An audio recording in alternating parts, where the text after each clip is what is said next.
Jangan tutupi dosa, sebab dosa itu berbau busuk. Satu kali pasti tercium.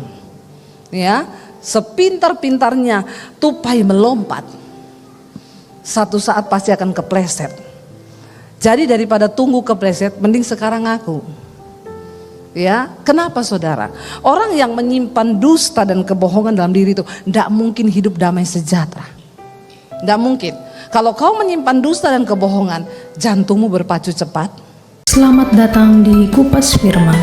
Firman Tuhan untuk menguatkan hidupmu. Saudara, hari ini tema firman Tuhan seperti yang kita sudah saksikan tadi di pesan penggembalaan, yaitu iman dan pembaharuan karakter.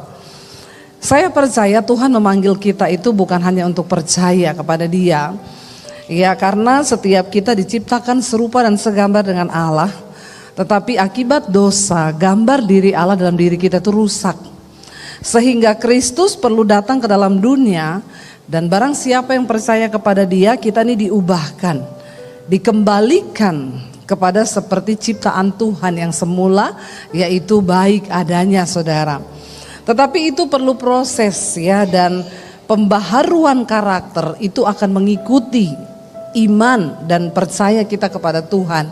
Jadi kalau orang mengaku Kristen tapi karakternya tidak berubah, ada yang salah. Amin. Ya, makanya sering kita dengar, saya sering dengar orang bilang, itu Bu Kristen loh, Kristen pelayanan di gereja loh Bu, tapi Bu kelakuannya. Nah itu, kenapa ada omongan seperti itu? Karena ada orang yang mengaku percaya kepada Yesus tapi tidak mengalami pembaharuan karakter. Ya, itu Kristen Bu, pelayan Tuhan, tapi utang tidak bayar. Nah, ini bahaya saudara, ya. Makanya paling horor itu kalau ada yang lama nggak ketemu tiba-tiba, halo, masih ingat saya? Aduh, itu horor sekali, ya. Itu pasti lanjutannya, boleh pinjem enggak? Nah itu horor itu saudara, ya. Hindarilah pencobaan-pencobaan yang dicari-cari, ya. Tetapi Alkitab berkata kita semua harus diperbaharui di dalam karakter. Dan ayat firman Tuhan hari ini terambil dari Efesus pasal 4 ayat yang ke-17. Judul perikopnya di sana adalah manusia baru. Ya, siapa yang merasa di sini sudah menjadi manusia baru? Ya, yang percaya saja. Yang merasa, kalau belum merasa, ya jangan, ya, melakukan sesuatu tanpa iman. Ya, jadi saudara, kita dulu ini kan berdosa, hidup kita hancur, karakter kita hancur, ya. Tapi sekarang kita setelah percaya Yesus, kita merasa nih ada pembaharuan nih dalam diri saya. Saya dulu emosian, tukang marah-marah, maki-maki orang. Setelah saya kenal Tuhan Yesus, ya Tuhan ubahkan hidup saya sekarang. Saya merasa hari ini saya menjadi ciptaan yang baru, tapi terus disempurnakan, tapi sudah banyak berubah. Siapa yang merasa begitu? Ini nggak ada yang pede, ya, merasa berubah, ya. Ya kita dengar, ya saudara, kayak kesaksiannya Pak Konrad juga, saudara dengar di YouTube. Ya bagaimana kehidupan Pak Konrad Supit yang lama, ya, bagaimana hancurnya hidupnya. Tapi ketika beliau mengenal Tuhan Yesus, dia diubahkan. Jadi kalau ada yang baru mau belajar nakal hari-hari ini, ya jangan belajar nakal. Pak Konrad bilang kasihan deh lu, ya, sebab nakalnya beliau ini dulu wah luar biasa. Tapi ketika Tuhan ubahkan, sekarang Pak Konrad menjadi manusia baru. Semua orang yang mengalami perjumpaan dengan Tuhan Yesus, Rasul Paulus berkata, aku ini dulu seorang penghujat, seorang ganas, seorang pembunuh.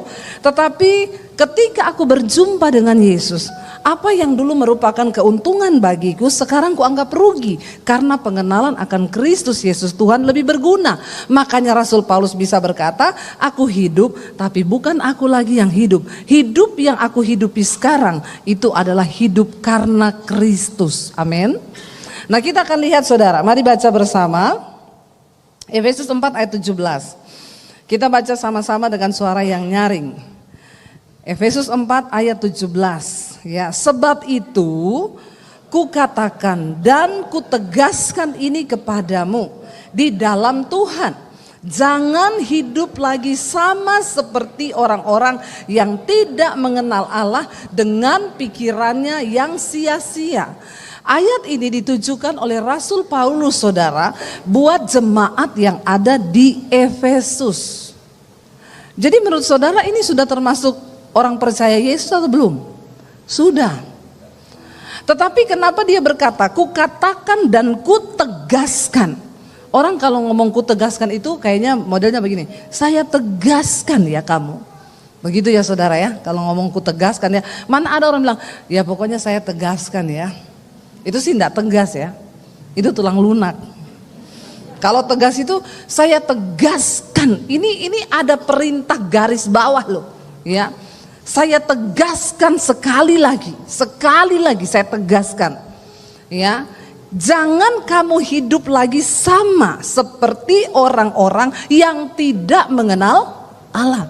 Jadi ternyata masih banyak orang di jemaat Efesus itu mengaku Kristen, percaya Tuhan Yesus, tetapi hidup mereka sama seperti orang yang tidak mengenal Tuhan. Masih banyak gak saudara kita lihat di sekeliling kita? Banyak ya. Dan dikatakan di sana kenapa saudara? Mereka itu tidak mengenal Allah, pikirannya itu sia-sia. Ya, apa yang kita pikirkan setiap hari itu menentukan hidup kita. Apa yang saudara pikirkan setiap hari saudara? Siapa yang tiap hari mikirin uang? Ya, bisa angkat tangan yang tiap hari pikirin uang, tolong jujur saja. Yang tiap hari pikir uang, angkat tangan. Ya, bagaimana dapat untung, bagaimana ini ya, pokoknya saya tuh harus cari uang sebanyak-banyaknya. Nggak apa-apa, angkat tangan aja. Yang tiap hari mikirin uang, nggak ada yang ngaku.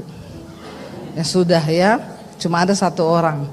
Kalau tiap hari yang kita pikirkan uang terus saudara, ya itu pikiran yang sia-sia. Menurut firman Tuhan, kalau kau tiap hari mikir uang berarti kau mata duitan. Kita harus memikirkan hidup ini, tapi jangan tiap hari pikir uang. Siapa yang tiap hari mikirin suaminya? Ibu-ibu, ya. Ini suamiku lagi apa? Ada ibu-ibu mikirin suaminya loh ya. Ibu mikirin apa tentang suami ibu tiap hari? Hah? Biar dia sehat. Ya, ibu tiap hari pisah sama suami apa enggak? Oh bersama terus. Lah ngapain dipikirin? Udah tiap hari bersama dipikirin terus saudara ya. Wah bahaya ini saudara ya. Ya ada juga ibu-ibu yang tiap hari pikirin suaminya. Di mana kau? Ya di kantor lagi kerja. Video call coba. Nah itu ini, bapak-bapak ketawa ini, ya ini pasti pengalaman pribadi nih, ya coba video call, coba, ya teman saya ada gitu saudara, lagi tidur sama saya di kamar, aku mau video call suamiku, saya bilang, yuk ibu WA dulu lah, siapa tahu bapak lagi apa, nggak usah, malah kagetin, biar tahu dia lagi ngapain. Di video call bunyi, lah suami mungkin serba salah ya, mau diangkat salah, nggak diangkat salah, diangkat dihadapin ke loteng. Iya halo, kamu di mana pak? Tunggu, lagi ada meeting sama temen. Lihatnya cecak di atas. Ya, suami itu enggak usah dipikirin, didoakan saja, amin ibu-ibu. Tuhan, saya serahkan suamiku dalam tanganmu. Kalau dia macam-macam, hajar dia Tuhan. Nah itu doanya saudara, karena Alkitab berkata Tuhan menghajar orang yang dikasihinya, yang dianggapnya anak. Ya, jadi tidak usah dipikirin. Karena jangan pikiran kita ini menjadi sia-sia. Tiap hari yang kita pikirin apa? Jangan sampai pikiran yang sia-sia saudara.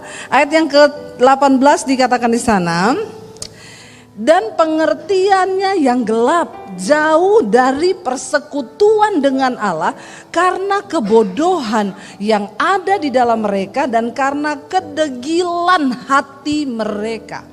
Orang itu kalau tidak bersekutu dengan Tuhan, dia lepas dari persekutuannya dengan Allah, maka pikirannya sia-sia, pengertiannya gelap.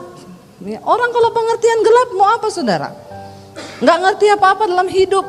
Pikirannya sia-sia, pengertiannya gelap, jauh dari hidup persekutuan dengan Allah karena kebodohan yang ada dalam mereka dan karena kedegilan hati mereka. Orang kalau hidup jauh dari Tuhan pasti bodoh, pengertiannya gelap. Dia nggak ngerti apa-apa. Makanya jangan coba hidup tanpa mendekat kepada Tuhan. Ya, tidak ada jaminan hari-hari ini selain orang yang dekat dengan Tuhan. Saudara, dikatakan di sana, karena kebodohan dan kedegilan hati mereka. Apa itu kedegilan? Keras hati, tidak mau bertobat. Tadi siang tuh saya di sini, saudara, suruh suami istri dalam hadirat Tuhan nih lagi nyanyi, saya minta bergandeng tangan. Ada suami istri yang gak mau gandeng tangan.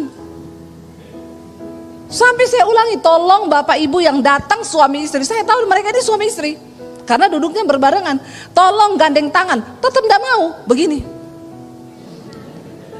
saudara, ya saya gak tahu ya, dalam hati saya pikir apa ini selingkuhannya ya, kok dia gak mau pegangan tangan ya. Saya kan jadi curiga, saudara.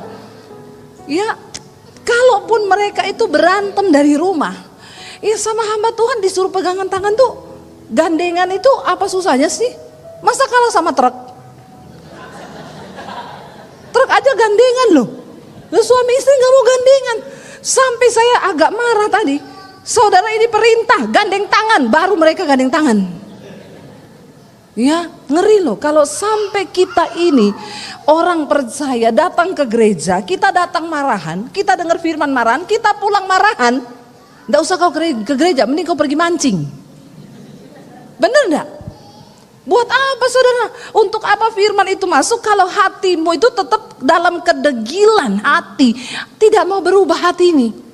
Udah dengar firman, saya khotbah tadi tentang jangan marah sampai matahari terbenam. Masa suruh gandengan, gak mau gandengan loh. Itu kan kebangetan ya. Ayo kita ini belajar menerima firman dengan hati yang lembut, amin. Dari situlah kita ini mau berubah, saudara. Kalau orang sudah hatinya degil, pikirannya gelap, pengertiannya gelap, maka ayat 19 berkata di sana dikatakan apa? Dan haleluya ya.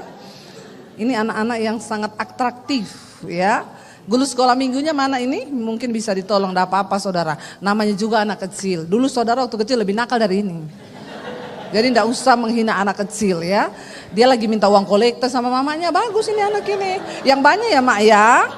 Kasih yang banyak mak, yang merah-merah ya. Jangan yang ungu-ungu atau yang kuning-kuning itu ya. Iya, pinter ya, puji Tuhan ya. Jadi saudara ya, kita lihat saya saja, enggak usah kepo lihat anak-anak. Lihat saya saja. Saudara, kalau kita itu hatinya itu enggak mau berubah ya, maka Alkitab berkata di sana perasaan mereka itu telah tumpul. Hati-hati loh. Kalau kita sudah perasaan tumpul itu berarti mati rasa. Mati rasa itu artinya apa? Kita sudah tidak merasa lagi ketika melakukan dosa. Kita sudah menikmati dosa, nggak ada perasaan tertuduh, nggak ada perasaan bersalah. Penting loh, perasaan tertuduh itu penting. Jangan bilang gini. Saya pernah dengar orang, ya saya nggak mau lah bu diintimidasi iblis. Yang menuduh itu kan iblis, belum tentu saudara. Bisa jadi itu Roh Kudus. Kalau memang ada dosa, ya akui. Supaya kita melatih kepekaan. Ya, contoh saudara berantem sama suami lama-lama, lalu saudara mulai dituduh, "Nggak usah berantem lama-lama." Itu dari setan apa Roh Kudus? Orang Kristen sekarang soalnya nggak bisa dengar suara Roh Kudus, dengarnya suara setan terus. Karena kebanyakan nonton film horor. Ya, film horor ditonton sekarang, laku keras itu tiketnya. Ya, karena memang suka sama hal-hal mistik orang Indonesia ini saudara. Ya makanya sekarang setan dari kuburan menuntut keadilan. Ya bayangkan loh ya, kasihan polisi di Indonesia ini. Ya kalau semua setan bisa bangun menuntut keadilan, ya udah polisi tutup saja toh.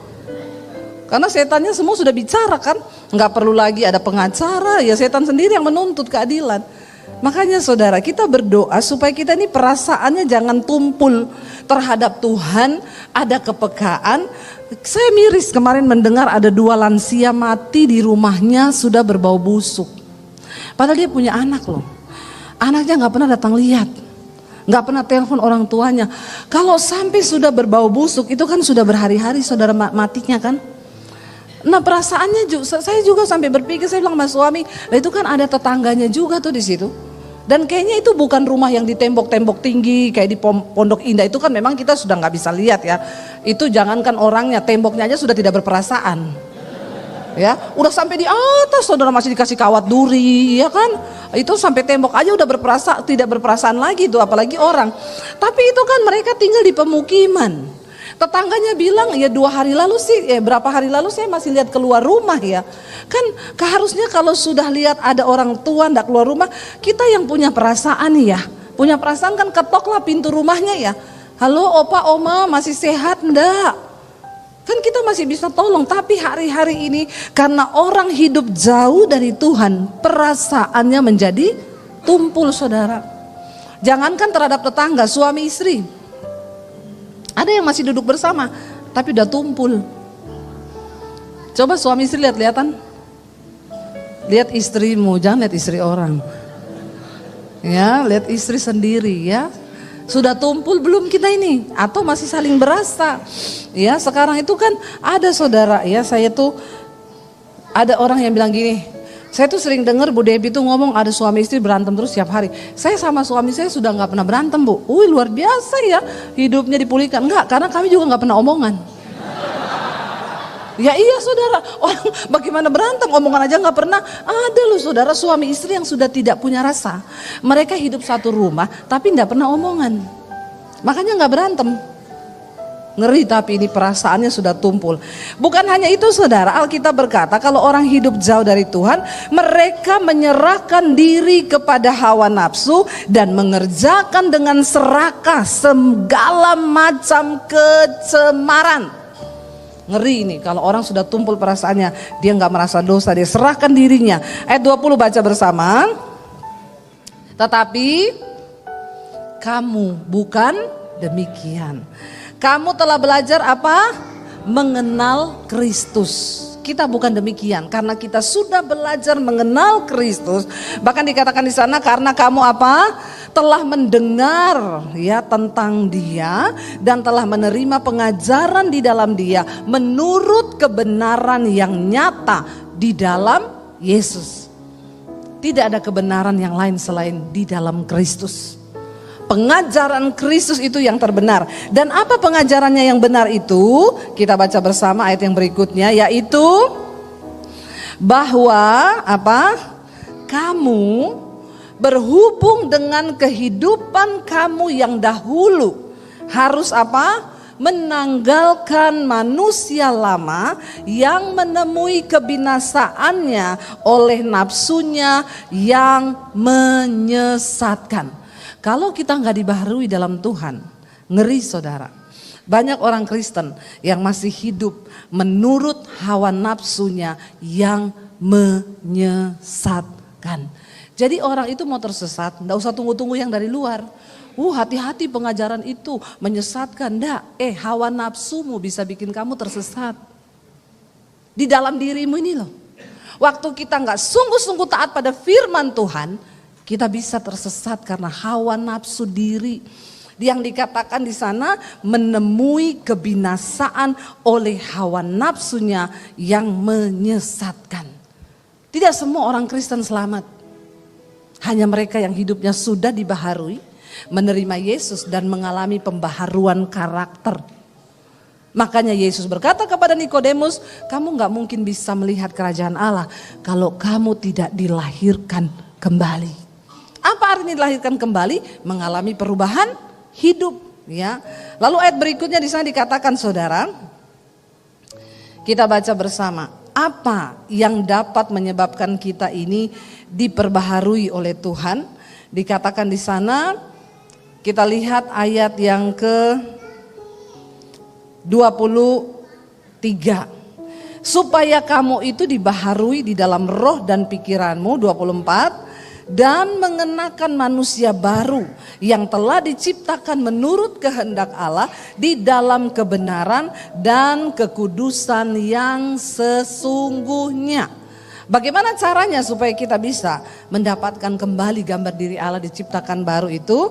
Yang pertama yang harus kita lakukan, ayat yang berikutnya dikatakan, baca sama-sama 1, 2, 3. Karena itu buanglah dusta dan berkatalah benar seorang kepada yang lain, karena kita adalah sesama anggota. Dimulai dari kita dengan orang yang terdekat. Suami istri bilang, jangan ada dusta di antara kita. Tolong yang datang suami istri, lihat-lihatan lagi. Saya kali ini akan banyak suruh suami istri lihat-lihatan. Kalau hubunganmu sehat, kau tidak keberatan lihat istrimu. Saya bisa lihat dari sini nih yang hubungannya tidak sehat. Dia mau lihat istrinya nggak mau, lihat suaminya juga nggak mau. Setidaknya kamu pencitraan lah di depan saya ya.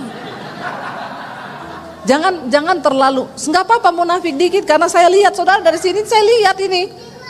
Ya ada disuruh lihat istrimu, lihat suamimu. Ini saya sudah tahu ini. Ya ini belum dibaharui dalam karakter ini kalau begini nih. Ya. Lihat sekali lagi pasanganmu dan bilang sayang, jangan ada dusta di antara kita. Ya, lihat. Ada bapak-bapak yang datang sendirian ngomong, untung saya nggak ajak istri tadi. Ya bahaya ini ya. Jangan ada dusta. Jangan ada dusta. Pertama kalau kita mau dibaharui dalam hal karakter, jangan sekali-kali Anda menyimpan dusta dan kebohongan di dalam dirimu. Jangan tutupi dosa, sebab dosa itu berbau busuk. Satu kali pasti tercium. Ya, sepintar-pintarnya tupai melompat, satu saat pasti akan kepleset. Jadi daripada tunggu kepleset, mending sekarang ngaku. Ya, kenapa saudara? Orang yang menyimpan dusta dan kebohongan dalam diri itu tidak mungkin hidup damai sejahtera. Tidak mungkin. Kalau kau menyimpan dusta dan kebohongan, jantungmu berpacu cepat, hormon kortisol naik, darah mengental, maka gangguan pada pencernaan, asam lambung naik, ginjalmu terganggu, semuanya terganggu. Itu akan lari kepada benar ya. Makanya ya benar Alkitab bilang hati yang gembira itu obat yang manjur. Kenapa orang bisa gembira? Kalau dia hidup dalam kekudusan. Biar kau kaya, kalau kau simpan dusta dan kebohongan, tidak akan bahagia hidupmu. Tidak akan. Jadi sekarang yang ada dosa, yang ada kebohongan, ya tinggalkanlah itu. Ngakulah itu. Ada seorang ibu datang sama saya, Bu Debi, saya dengar khotbah ibu dosa yang tersembunyi. Saya ini bu, aduh memang betul ibu saya sekarang sakit-sakitan, asam lambung, susah tidur. Karena ada dosa yang saya tutupi bu, sudah lama dosa ini.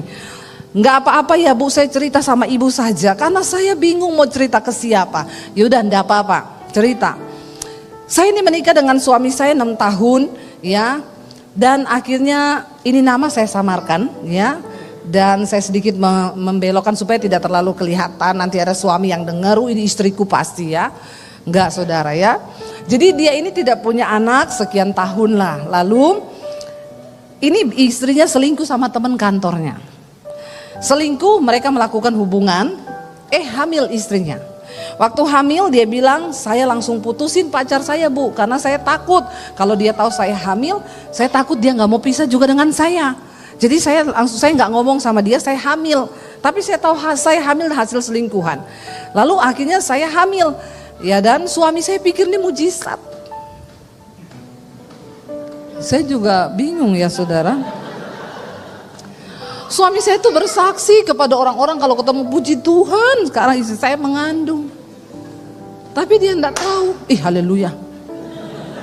Ini adik terlalu atraktif ya dek ya. Lalu dia bilang, suami saya bersaksi kepada semua orang kalau saya mengalami mujizat, bu saya hamil. Sampai anak itu lahir dan sampai hari ini suami saya enggak tahu anak saya itu sekarang sudah berumur belasan tahun. Tapi ibu saya tersiksa menyimpan dosa ini. Sampai saya bingung, sampai saya dengar khotbah ibu. Sekarang menurut ibu bagaimana bu? Gak apa-apa bu, ibu sudah ngaku sama saya, yang penting ibu sudah bertobat. Saya sudah tobat, bener bu, dari sejak saya hamil itu saya sudah tobat. Sampai hari ini saya gak pernah ketemu sama selingkuhan saya. Terus apakah saya harus mengaku dengan suami saya? Nggak usah bu, nanti rumah tanggamu bisa hancur, bisa terjadi perceraian. Kasih itu menutupi banyak sekali dosa.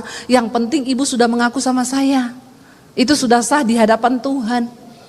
Iya gak saudara? Yang penting kan dosa itu Tuhan bilang, akuilah dosamu ya, supaya kamu menjadi sembuh. Karena kalau disimpan sendiri itu tertekan. Ya, makanya Bapak Ibu, sebelum dosa itu menggerogoti rumah tanggamu, hidupmu, jangan kau simpan dusta. Karena kebohongan itu akan menjadi dasar akar. Kau nggak bisa berubah dalam karakter. Orang yang paling bahagia di dunia ini bukan orang kaya, tapi orang yang hidup di dalam kekudusan. Nggak ada dosa dan dusta yang dia sembunyikan. Ya Bapak-bapak, akui dosamu. Daripada kau tidak mengaku, ya, hati-hati. Yang saya pernah saksikan di sini kalau nggak salah, ada seorang pejabat yang tiba-tiba dokter vonis dia sakit dan pasti akan meninggal dalam beberapa bulan. Lalu dia berdoa sama Tuhan, Tuhan kasih kesempatan aku hidup. Lalu dia dengar suara Tuhan audible ngomong, kalau kamu hidup, kamu mau berdosa terus? Dia bilang, enggak Tuhan, saya mau bertobat, saya mau hidup bagi kemuliaan Tuhan. Apa yang harus saya lakukan? Dia bilang, saya dengar suara Tuhan audible Bu. Tuhan bilang, akui semua dosamu sama istrimu. Dia bilang, kalau saya tidak akui, saya mati karena penyakit saya beberapa bulan lagi. Tapi kalau saya akui, bisa beberapa hari lagi saya mati. Karena saya ngaku sama istri. Itu yang paling ditakuti sama suami-suami. Ya, tapi dia bilang, toh sama-sama mati. Daripada saya nggak berkenan, ya saya akui. Dia bilang, saya ajak istri saya Bu, dua hari keliling kota Jakarta, tunjukin di situ ada perempuan yang saya simpan, di situ ada, di situ ada, di situ ada. Ya, sudah plus macetnya itu 2 hari. Dia bilang, saudara, istrinya bilang sama saya, Bu, saya tahu suami saya ini bangsat Bu, tapi saya nggak menyangka sebangsat itu dia. Ternyata banyak sekali perempuan yang dia simpen. Ya, tapi suaminya bilang gini, daripada aku mati masuk neraka, aku akui. Suaminya plong, istrinya tertekan. Bener. Tapi istrinya melihat suaminya ini bertobat. Kalau dulu pulang kantor jam 4, jam 2 malam belum pulang, dia telepon, dimaki-maki suaminya.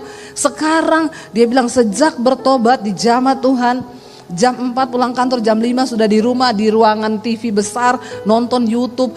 Dia bilang, ibu tahu khotbah ibu tuh sehari 10 kali saya nonton semua khotbah ibu. Dia mengalami perubahan hidup. Waktu dia mengalami perubahan hidup, jiwanya dipulihkan, karakternya berubah, nggak jadi mati, sembuh sampai hari ini. Saudara tahu kenapa dia itu sakit? Karena banyak yang dia sembunyi, di situ ada, di sana ada, di situ ada, di sini ada, di situ ada. Bahaya, ya. Jadi suami-suami yang ada itu bertobat sebelum kau divonis dokter, ya. Lalu saudara, ketika kita ini mengaku dosa kita, ya, karena kita ini jangan ada menutupi sesuatu. Yang pertama itu. Yang kedua, apa yang harus kita lakukan supaya hidup kita dipulihkan? Baca bersama. Apabila kamu menjadi marah, janganlah kamu berbuat dosa. Janganlah matahari terbenam sebelum padam amarahmu. Berarti kita boleh marah enggak? Boleh marah? Semangat ya kalau dibilang boleh marah, boleh. Boleh marah, tapi jangan berbuat dosa. Bagaimana coba marah nggak buat dosa? Halo ibu-ibu, bisa dijelaskan di sini marah ini tidak berbuat dosa bagaimana? Namanya manusia, kita pasti masih bisa. Saya mau tanya sama Pak Gembala, Pak Konrad bisa marah enggak? Bisa ya Pak? Oh bisa loh. Jangan tanya saya. Sudah pasti? Bisa marah saya pernah saudara. Saya marah sama suami saya suruh jemput pelayanan, dia bilang iya 15 menit lagi, saya tunggu, saya sudah pamit lagi, saya keluar di luar panas matahari 30 menit nggak datang. Ini kok nggak datang, saya telepon, saya kok nggak nyampe, iya tinggal putar balik. Putar baliknya di Morowali ya, jauh banget nggak sampai. Akhirnya dia sampai, saya sudah emosi, basah, keringetan saudara, begitu masuk mobil. Ya kira-kira saya senyum atau ngapain? Ya kira-kira saya buka pintu, sayang I love you, I need you, aku kangen Pret. Ya saya buka pintu, saya katanya, ya saya banting pintunya, prak. Orang tuh kalau marah sakit jiwa. Karena di dalam jiwa kita ada pikiran, perasaan dan kehendak. Waktu kita marah, pikiran kita terganggu, perasaan kita terganggu, kehendak kita pun terganggu. Ya lalu Saya ini suami saya orang Solo, saya Solosi. Saya marah teriak-teriak, dia diem, untung dia diem. Ya, orang Solo diem. Tapi kakinya injak gas. Nah, ini sakit jiwa juga. Saya lihat saudara 150 naik di tol di dalam kota ini, nggak biasa dia nyetir begitu. Ya, saya takut. Aduh, ya. Saya udah bilang pelan-pelan aja, makin kenceng dia. Setan bilang, ya ada 2 pendeta sakit jiwa di dalam mobil. Saya takut ya. Tiba-tiba ada suara bilang begini, kalau kalian berdua kecelakaan, mati dua-dua, tidak ada guna semua pelayananmu, masuk neraka kamu berdua. Lagi dalam keadaan marah. Lalu saya itu bilang, aduh Tuhan bagaimana ya? Roh Kudus ngomong gini, ya udah berbaikan aja. Enggak lah, dia yang salah kok, kenapa saya minta maaf? Ya, itu iblis saudara. Lalu saudara, Roh Kudus ngomong lagi, ayo minta maaf, akhiri ini. Lihat itu loh, dia ngebut terus loh, kakinya injak gas loh. Saya takut juga saudara. Aduh, saya itu sampai Roh Kudus tuh nggak usah ngomong kalau kamu gengsi. Nih loh tanganmu ini angkat taruh di atas tangannya. Nggak usah ngomong, dia sudah tahu itu. Itu kan sinyalnya apa? Saya ini mau angkat tangan kayak orang kena stroke. Nggak jadi lagi. Memang orang kalau sakit jiwa tuh begitu saudara. Waktu kau dikuasai amarah, saya baru menyadari kenapa banyak orang waktu marah dia nggak kuasai dirinya, setan ambil alih hidupmu. Makanya tiba-tiba ada suami bakar istri, setelah mati baru sadar, ya ampun kenapa saya bakar istri saya. Dia nggak sadar jiwanya itu diambil alih setan.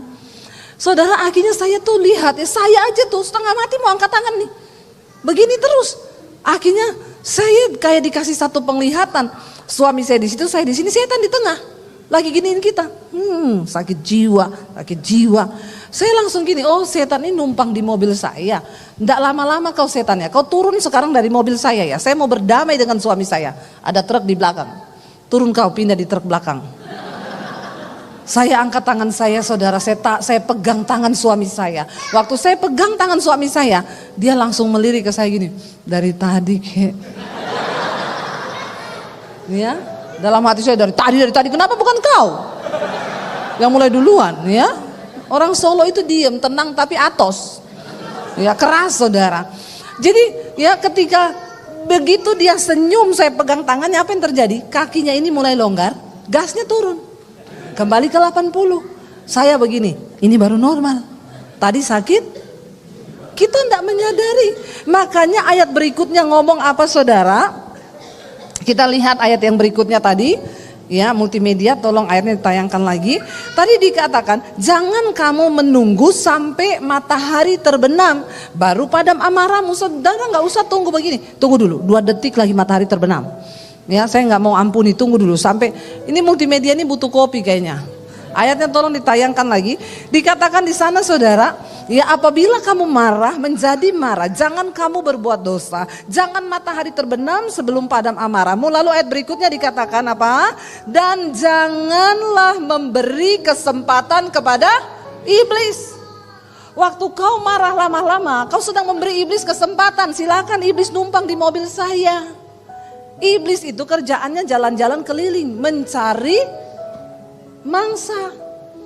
Jadi kalau saudara membuka celah, ya iblis datang. Saya ingat soalnya di rumah saya dulu saya marahin anak-anak.